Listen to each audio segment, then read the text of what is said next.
The Old Testament reading is from 2 Kings 5, 1 to 14.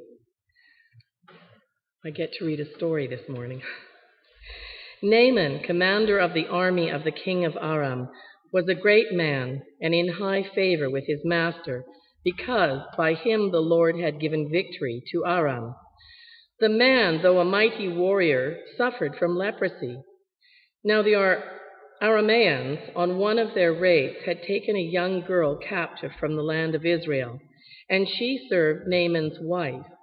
She said to her mistress, "If only my lord were with the prophet who is in Samaria, he would cure him of his leprosy." So Naaman went in and told his lord just what the girl from the land of Israel had said. And the king of Aram said, "Go then, and I will send along a letter to the king of Israel." He went, taking with him 10 talents of silver, 6,000 shekels of gold, and 10 sets of garments. He brought the letter to the king of Israel, which read, "When this letter reaches you, know that I have sent to you my servant Naaman, that you may cure him of his leprosy." When the king of Israel read the letter, he tore his clothes and said, "Am I God to give death or life, that this man sends word to me to cure a man of his leprosy? Just look and see how he is trying to pick a quarrel with me." But when Elisha, the man of God, heard that the king of Israel had torn his clothes, he sent a message to the king, "Why have you torn your clothes? Let him come to me, that he may learn that there is a prophet in Israel." So Naaman came with his horses and chariots and halted at the entrance of Elisha's house. Elisha sent a messenger to him, saying, "Go, wash in the Jordan 7 times, and your flesh shall be restored, and you shall be clean." But Naaman became angry and went away, saying, "I thought that for me he would surely come out and stand and call on the name of the Lord his God, and would wave his hand over the spot and cure the leprosy. Are not Abana and Pharpar, the rivers of Damascus, better than all the waters of Israel? Could I not wash in them and be clean?" He turned and went away in a rage. But his servants approached and said to him, "Father, if the prophet had commanded you to do something difficult, would you not have done it? How much more then all he said to you was, 'Wash and be clean'?" So he went down and immersed himself 7 times in the Jordan, according to the word of the man of God. His flesh was restored like the flesh of a young boy, and he was clean. This is the word of the Lord.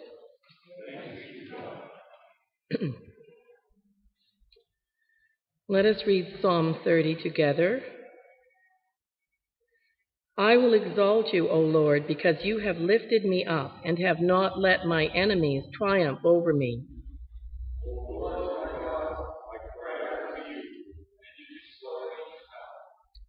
You brought me up, O Lord, from the dead. You restored my life as I was going down to the grave. Sing praise to the Lord, all you faithful. Give thanks to all your covenants.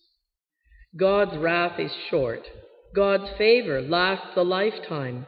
Weeping spends the night, but joy comes in the morning. While I felt secure on my bed, I shall never be disturbed. You, Lord, with your favor, made me as strong as the mountains.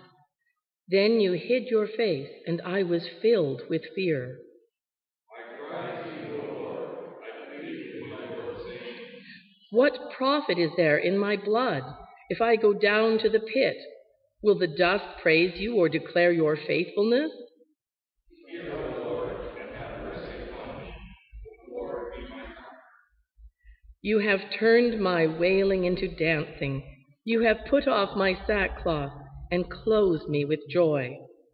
Therefore my heart sings to you without ceasing.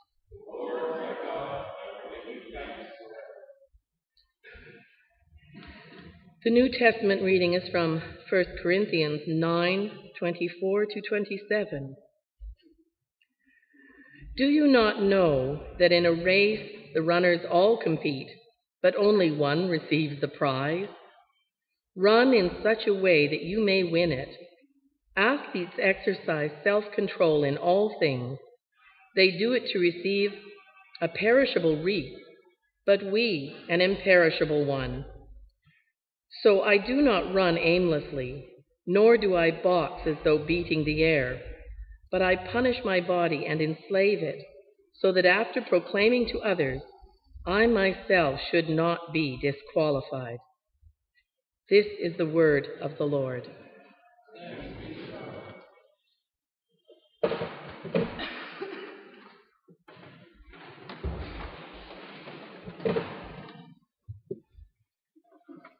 Our gospel lesson is from Mark chapter 1, verses 40 to 45. A leper came to him, begging him, and kneeling he said to him, "If you choose, you can make me clean." Moved with pity, Jesus stretched out his hand and touched him, and said to him, "I do choose, be made clean." Immediately the leprosy left him, and he was made clean. And sternly warning him, he sent him away at once, saying to him, "See that you say nothing to anyone, but go, show yourself to the priest, and offer for your cleansing what Moses commanded, as a testimony to them." But he went out and began to proclaim it freely, and to spread the word, so that Jesus could no longer go into a town openly, but stayed out in the country. And people came to him from every quarter. This is the gospel of the Lord. Amen.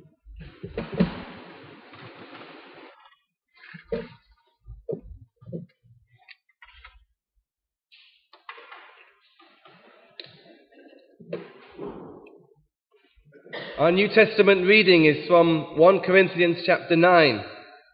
And it begins to say, "Do you not know that in a race all the runners compete, but only one receives the prize?"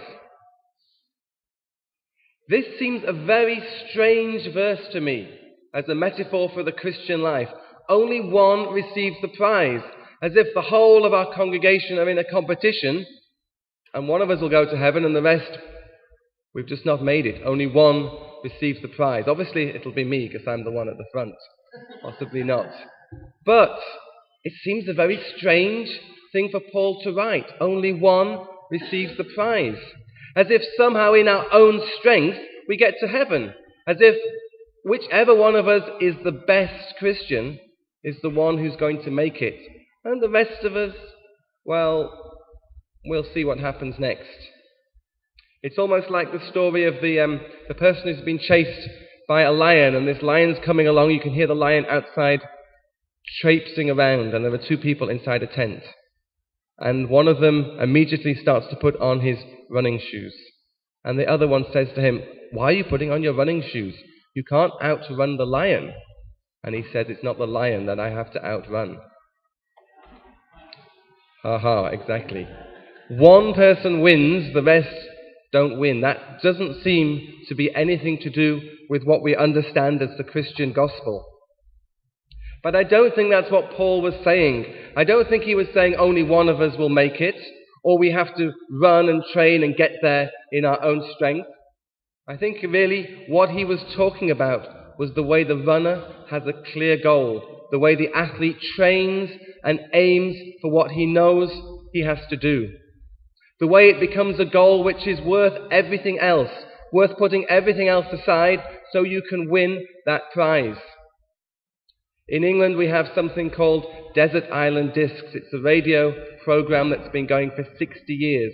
And each week they have a different person being interviewed, choosing their favourite music and talking about their life. And this week just happens we had a runner called Denise Lewis, who was an athlete who competed maybe 2 Olympics ago and won the gold medal for the heptathlon.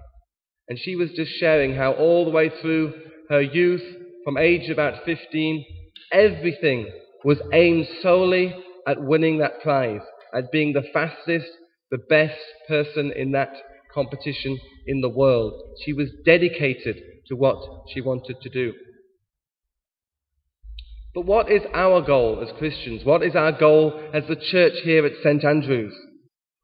Proverbs 29:18 says, "Without a vision, the people perish." If you don't have a vision of where you're going, then it's so very easy to get lost. I am not a great sportsman. I'm not a person who goes in for sports. I remember at school I would be sitting on the school field when we had to play football. And everyone would be running about chasing the ball. It was freezing cold. Sometimes it was almost snowing. You could see the snow on the hills in the distance. And I would just huddle to keep warm. I had no interest in the goal. The goal was at either end of whichever way we were shooting, and I didn't even always know which way we were going. The goal is to get the ball between that post. Who cares? Why is it important? I had no interest at all. But someone who's dedicated to a sport has that interest. That is their goal. Sometimes it's very easy to see what the goal is. If you're a 100-meter runner, the goal is ahead of you.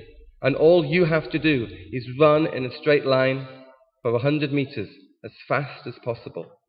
Yes, there's lots of different sorts of training, but the goal is very easy. The goal is very, very clear. You just run in a straight line. It could not be more simple. In a game of football, it's a little bit more complicated. The goal is still clear, that you have to get the ball between those posts, but the way of doing it is a little bit more complicated.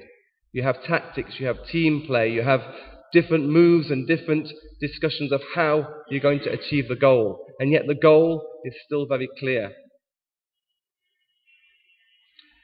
What's our goal as a church? Where is God leading us to? It could be just to survive, just to continue for another 100 years having English language worship in the heart of Cairo. And in some situations, that's not a bad goal. If in a situation of persecution and great hardship and difficulties, sometimes just to continue worshipping God and being a witness in a place may be a sufficient enough goal for a people. But I don't think we're in that situation, at least not in Cairo at this moment. So what is our goal? Well, I think Jesus had a very clear goal. He set out his goal when he preached in the synagogue in Nazareth. In Luke chapter 4, verse 18, he reads from the prophet Isaiah. He says, "The Spirit of the Lord is upon me, because he has anointed me to preach good news to the poor, to declare release for the captives, recovery of sight for the blind, to declare the day of the Lord's favor." His goal was clear. He came to heal, he came to comfort, and he came to preach the good news. I think as a church, our goal really should be the same as that of Jesus. Our goal should be to bring forward the gospel in this place. Sometimes goals can seem more limited. Maybe we have a goal of increasing the size of the congregation. Maybe we have a goal of increasing our commitment as people. Maybe we have a goal of increasing the giving each week in the collection. Well, those in some ways are goals, but not really. Those are more tactics. Those are more ways of enabling us to reach the goal that God has given us. They're not bad things. I would like us at least to go from 30 to 45 in this year, because why not? We have 20 million people in Cairo, and even if you only count the English-speaking ones, maybe 100,000, and after that we're just 30. It's not that many. But that can't be our goal. The vision is what brings people forward. We've seen many things happen over this last year, and as we look back, we can remember what was happening this time last year and all the things which we've gone through as we've come through, both as a church and as this country, as a nation. Even last week, people were out in the street and some people dying, some people risking their lives because they had a vision of what could be better, of what could be. And if you really have a vision, then that can move you forward to do amazing things. I think as Christians, the most important thing is not that the ends justify the means. That is never the truth. But it's always the means justify the ends. If what we're doing is serving God and seeing God working in our lives and seeing that amazing power that comes only through God, and that love for each other, that care for those around us, those means are the very thing which justifies the ends. Those are the things which justify what we preach. Because we can stand up, any one of us, and say what the gospel is. But it only becomes real when people see that the gospel is working in our lives. The means justify the ends. The means of us sharing the gospel, of being believers, of being people committed to Christ, then show that what we're saying is what is the truth. It sounds like hard work.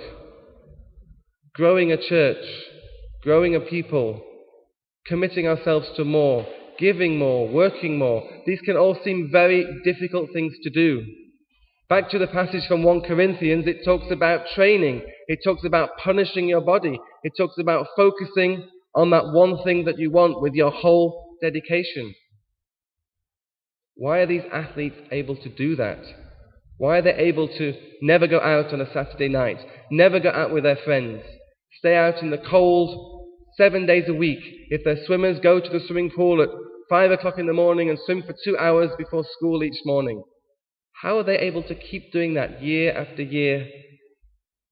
They're able to do that because they have a vision, because they have that one thing which they're dedicated to bringing them forward, dedicated to committing, that everything else seems unimportant. The hardship, the work, the time they have to spend is all worth it because the vision is ahead. We have a Jesus who said, "Come to me because my yoke is easy and my burden is light."